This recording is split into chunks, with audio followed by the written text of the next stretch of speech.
culturelle de Repentigny. Je m'appelle Elisabeth Mascoli et je suis autrice. J'ai publié mon premier roman chez Québec Amérique à l'automne passé.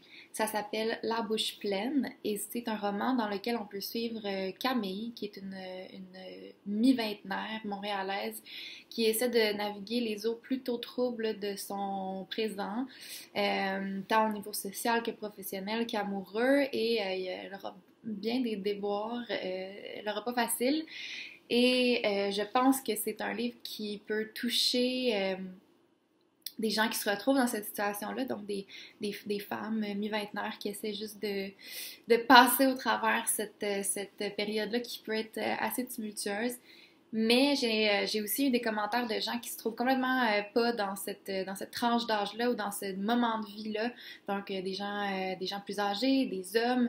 Puis, on m'a dit que ça pouvait quand même ouvrir les yeux sur certaines situations, sur certaines problématiques, que ces gens-là auraient peut-être pas, on n'aurait peut-être pas entendu parler autrement.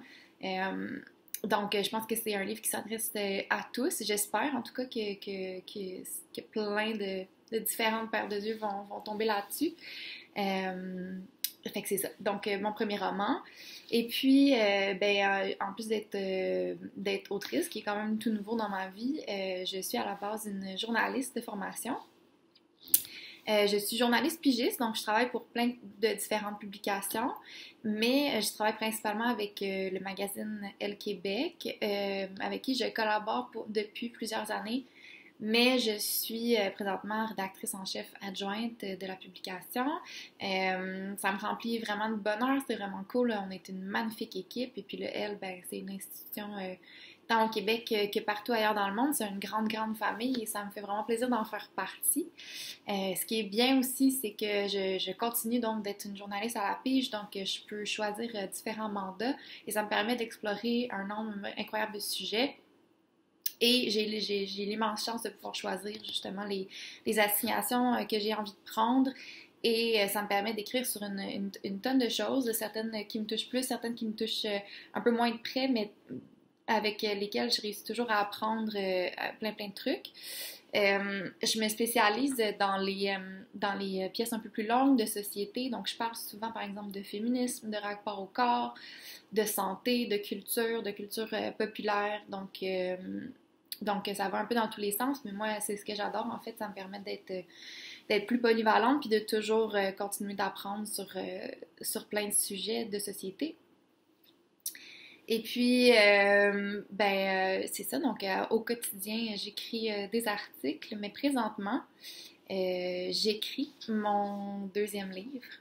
Donc, c'est la suite de La bouche pleine. Je ne l'ai pas encore annoncé, donc je l'annonce ici officiellement. Donc, c'est ça, c'est la suite des aventures de Camille. Pour ceux qui ont lu le premier livre, ils sauront qu'on la laisse quand même un peu en plan. Et puis là, on la retrouve quelques mois plus tard. Et je veux pas trop en dévoiler parce que, bon, pour les gens qui n'ont pas encore lu le premier, je veux pas leur voler de punch. Mais je suis vraiment excitée de la rédaction de ce nouvel ouvrage-là, qui devrait paraître, si tout se passe bien, à l'automne 2022. Et puis, pour ceux qui me connaissent depuis un petit bout, pour ceux qui me suivent, qui ont suivi mes aventures dans les dernières années, avant la pandémie, j'habitais en Italie, donc à Rome, et c'est là que j'ai écrit mon premier roman.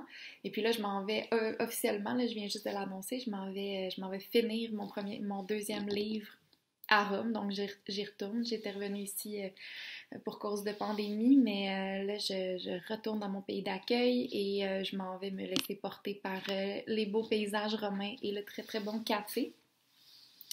Et puis d'ailleurs, c'est ça, moi dans la vie, j'aime plusieurs trucs. J'aime le très bon café, mais j'aime aussi, en fait, j'aime beaucoup l'authenticité. Et puis, ces temps-ci, j'ai l'impression que il y a beaucoup de gens qui sont en manque de cette authenticité-là. Donc, j'essaie vraiment d'être toujours le plus transparente possible dans mon métier, dans ma vie professionnelle, mais aussi dans ma vie personnelle. J'aime beaucoup décomplexer des choses, en fait. Je trouve qu'on a souvent des espèces... On est souvent gêné, on a souvent honte de trucs desquels on devrait vraiment pas être gêné. Donc, j'essaie j'essaie de décomplexer ces trucs-là, en fait, puis de les rendre tout à fait normaux. Puis, vous voyez, faire des fautes, des fois quand on parle, c'est normal. Donc, présentement, mon cheval de bataille, puis c'est drôle, mais ça fit un peu avec cette petite entrevue, c'est que j'ai redécouvert, dans le fond, durant la pandémie, les romans de fantasy. Donc, les fantasy, les trucs bon, c'est ça, fantaisistes, là, avec des sorcières, des dragons, des fées, tout ce qu'on voudra. Donc, j'étais vraiment une adepte quand j'étais une adolescente.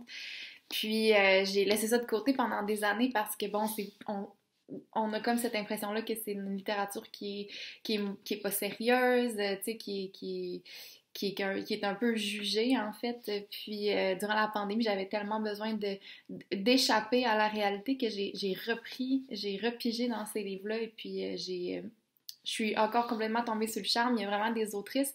J'essaie de lire le plus de femmes possible, mais il y a vraiment des autrices incroyables là, qui font de l'excellente littérature fantaisiste.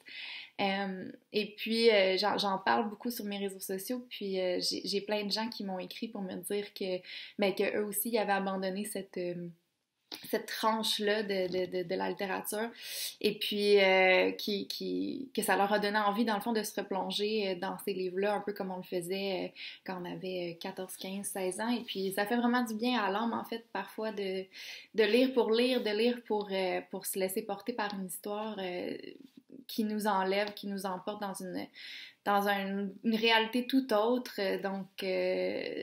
Donc c'est ça, c'est ce que j'aime faire. J'aime beaucoup décomplexer les trucs, les démocratiser aussi. Donc ça passe souvent par mes réseaux sociaux. J'espère en tout cas que ça aide quelques personnes à se sentir moins seules, peu importe ce dont je parle. Donc c'est ça, merci beaucoup de m'avoir écouté, de m'avoir reçu, puis je vous souhaite une belle fin de journée. Merci.